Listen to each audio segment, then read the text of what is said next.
Luto na po yung ating banana, blueberry, loaf bread. Ayan. Mga viewers, welcome back po sa aming channel. Morning mga viewers. Ayan, foggy po yung morning natin ngayon. -12 lang naman yung wind chill, pero medyo malamig din.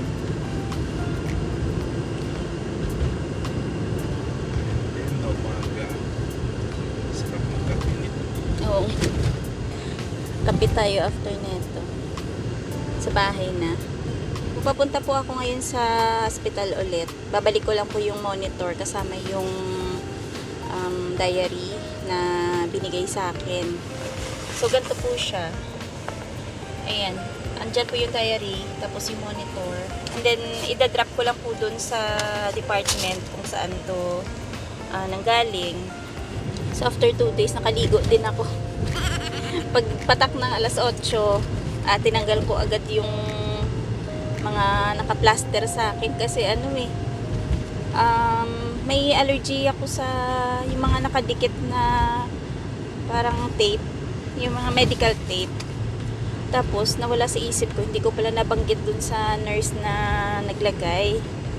Pero parang cotton din naman yung tape na nilagay niya. Kaso lang na grabe yung kati sa skin. So buti na lang 2 days lang at ayan, nilagyan ko ng ointment na yung nireseta dati kay Dadong na para sa skin din niya. So medyo nakatulong. Dati po kasi nung nagkaroon ako ng surgery sa gallbladder, yun yung ginamit ko nilang plastic na na pandikit. Hindi ko alam na may allergy pala ako doon. So nagkaroon siya ng blisters talaga, yung paligid noon nung pinaglagyan ng tape na yun. So ayun, sabi nung nurse na dapat pala yung ilalagay sa akin hindi plastic, hindi yung parang malambot siya dapat. So ewan ko, eto malambot naman yung klase ng tape na nilagay, pero wala, grabe ang pa rin, grabe yung kati sa skin.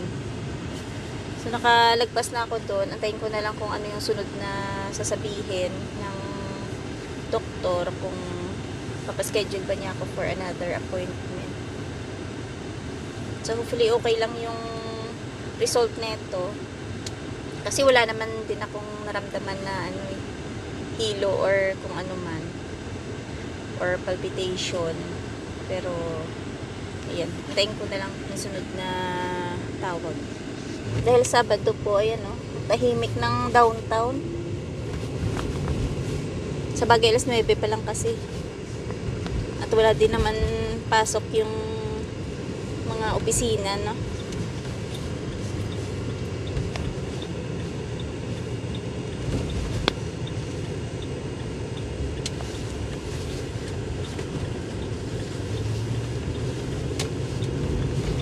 Foggy talaga, no?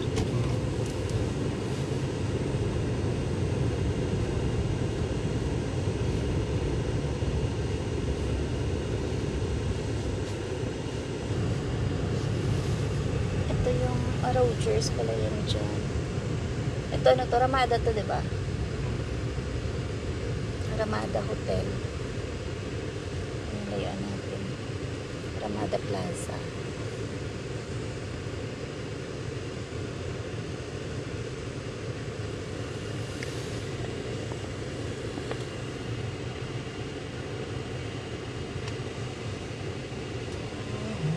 Ayan pala yung kanya ng Sask Energy na. Ayan yung sa corner na building. Naalala ko dati pag nag-road test, dyan pa dati lagi lumiliko pa, no? Ay nako. Tapos pag baguhan ka, medyo aligaga ka kasi alam mo yan, may araw na sa kabilang sa kabilang side manggagaling. Pag bago kang mag-road test, yung mga ganun kasi medyo malito-lito ka pa eh.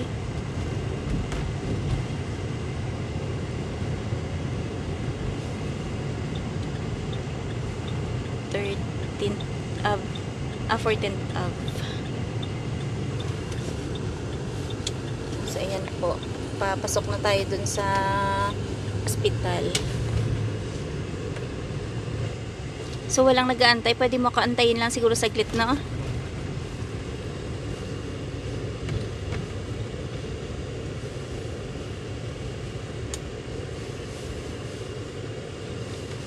So, ayan, pasok muna ako. O, dun ka na lang, gumilid ka na lang dun. Ah, wala siguro pang ano ngayon. Walang appointment siguro ngayon pa. Kasi sabi ng babae na nagbigay sa akin itong appointment dati, sabi niya, pag binalik ko daw to, wala daw sila doon, kaya ilagay ko na lang dun sa pinaka-basket. So, ayan. Alis muna ako.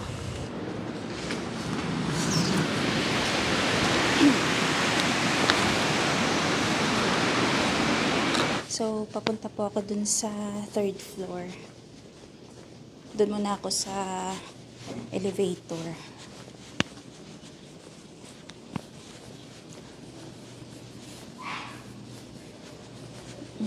So, ibig sabihin, pag weekend pala, Sabado, Linggo, siguro wala silang mga nakaschedule na appointment. So, ayan o, coffee shop din yan.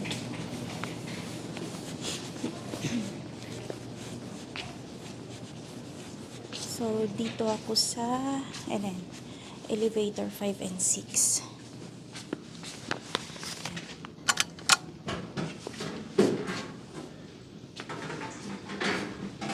Walang tao. Tapos, 3rd floor.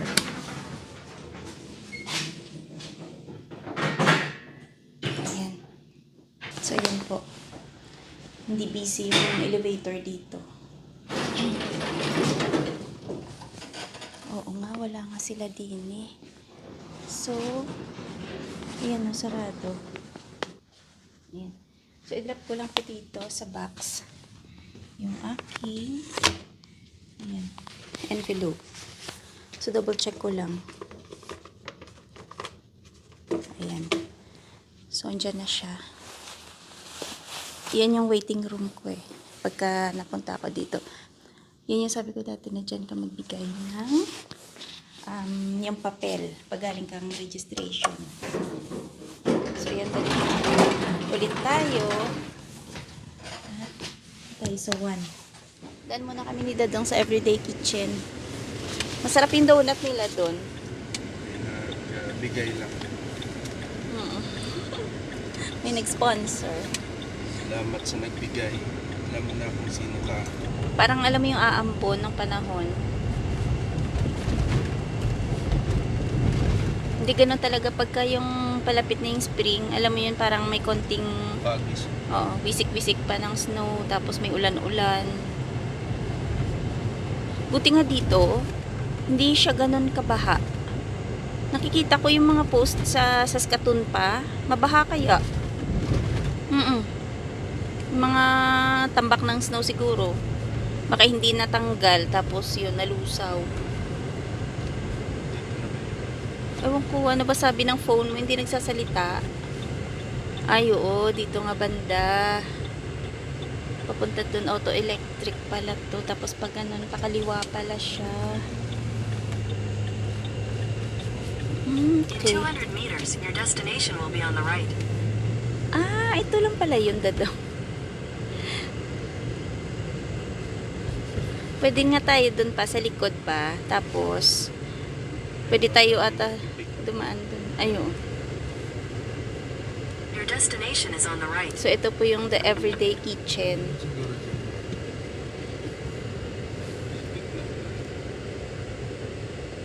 10 minutes.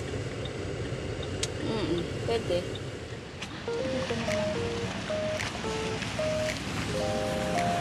Yeah. So, ito yun.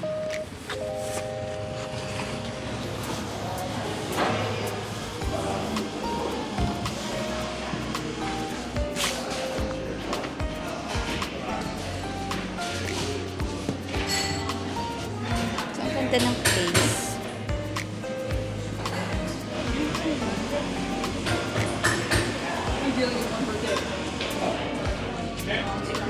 May cinnamon.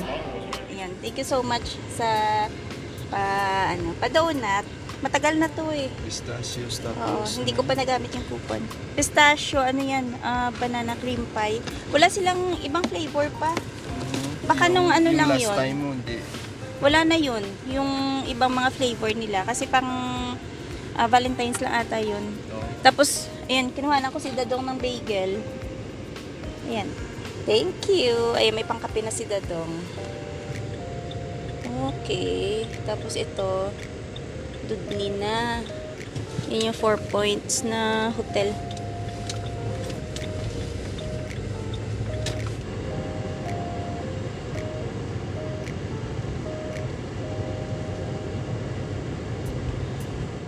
Yan si Dadong. Napadaan po kami ng McDonald's. Bumili lang kaming kape.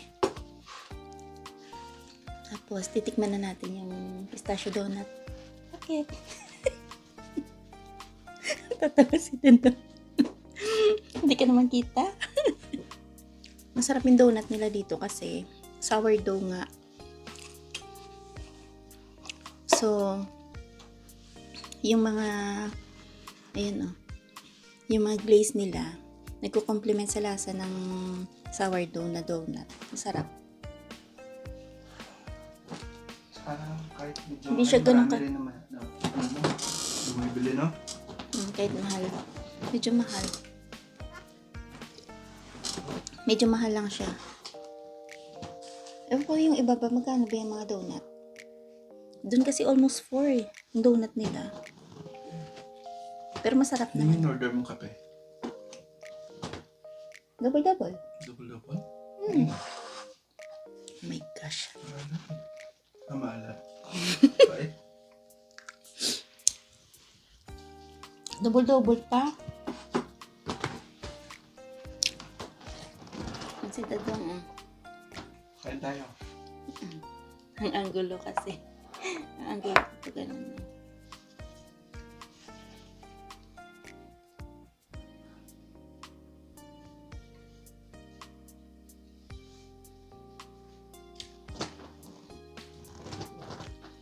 Si Denise kasi iniwan lang namin. Tapos, sabi ko, yung laundry, patapos na yung dryer, sabi ko, have fold mo. Pagdating namin, tutupi siya.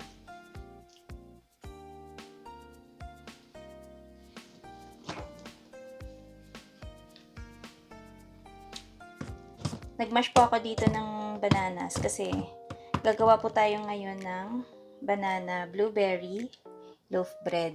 So, yan po yung ating blueberries. At yung gagawin ko po ngayon is dalawang recipe. So, kung halimbawa gusto po nyong gayahin, paki-check na lang yung ating description box para sa list of ingredients para sa isang recipe lang. So, ayan. Add na po natin yung sugar, yung ating oil, yung milk, eggs, then i-mix lang po muna natin.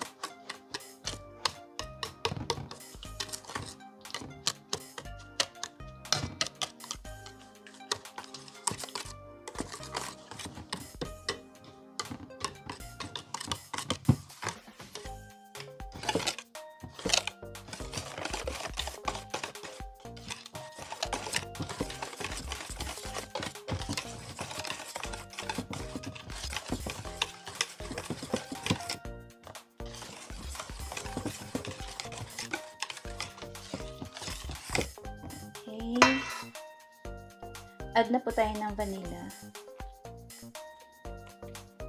Okay. Mix lang ulit.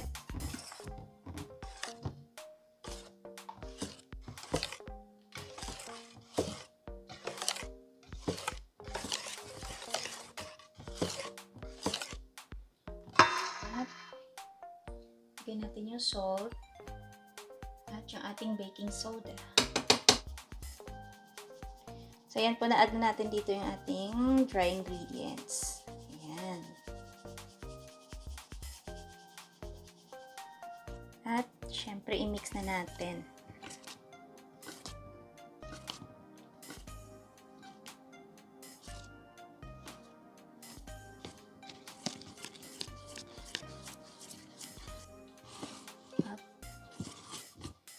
So, ayan po, na-mix na natin ng maayos. Ayan. Wala na siyang tirang mga buo-buong flour. So, okay na yan. Ito na po pala yung ating blueberries. So, bago natin ilagay dun sa mixture, nilagyan ko lang po siya ng mga 1 tablespoon na flour. Ayan. Para hindi po siya lumubog dun sa mixture natin pag nilagay natin mamaya sa ating pan. So, lagyan na po natin yung ating baking pan ng ating mixture.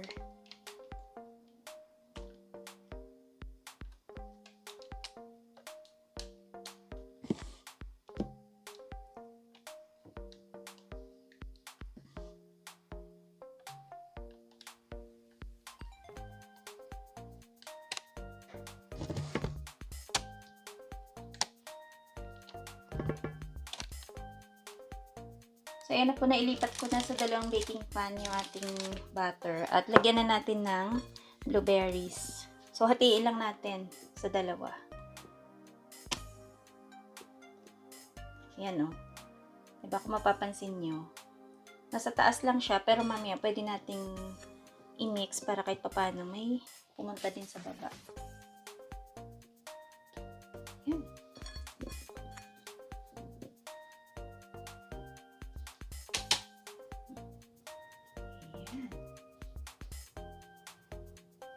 Same din dito.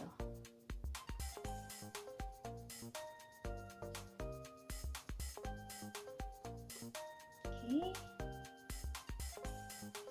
So, ito pong gagawin ko is yung ating pang-topping. So, meron tayong flour, sugar, at ang ating, ayan yung butter. Butter to na cold, and then mix natin dito sa mixture ng flour and sugar. Meron pa po palang cinnamon powder. Ayan. Mix muna natin.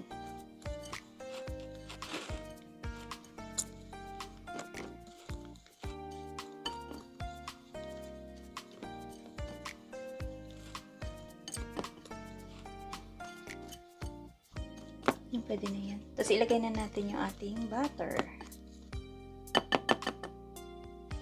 Ang kamayin ko na. Nagugas naman ako ng kamay.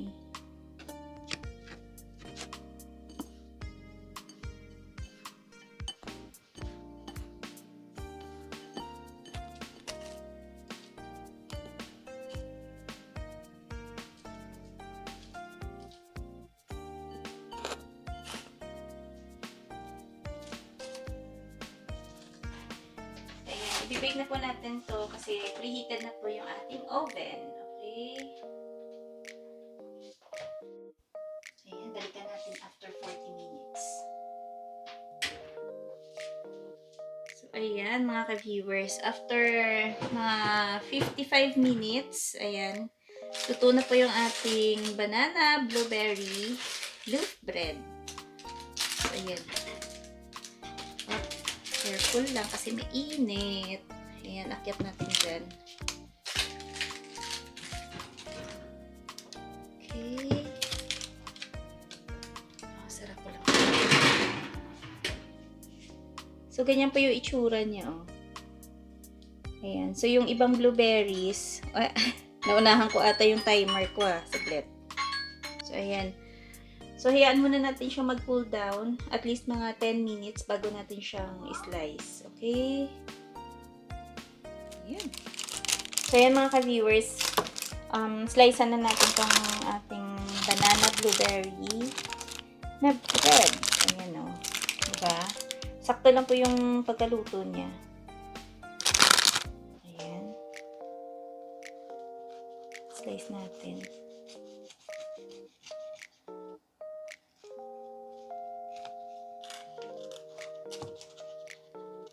Saglit. Open ko lang yung light.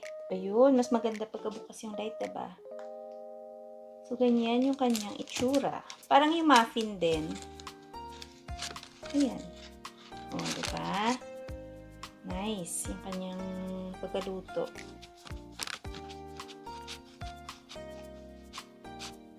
So, mas maganda tingnan pagka yung kagaya niyan. May mga blueberries dyan sa loob.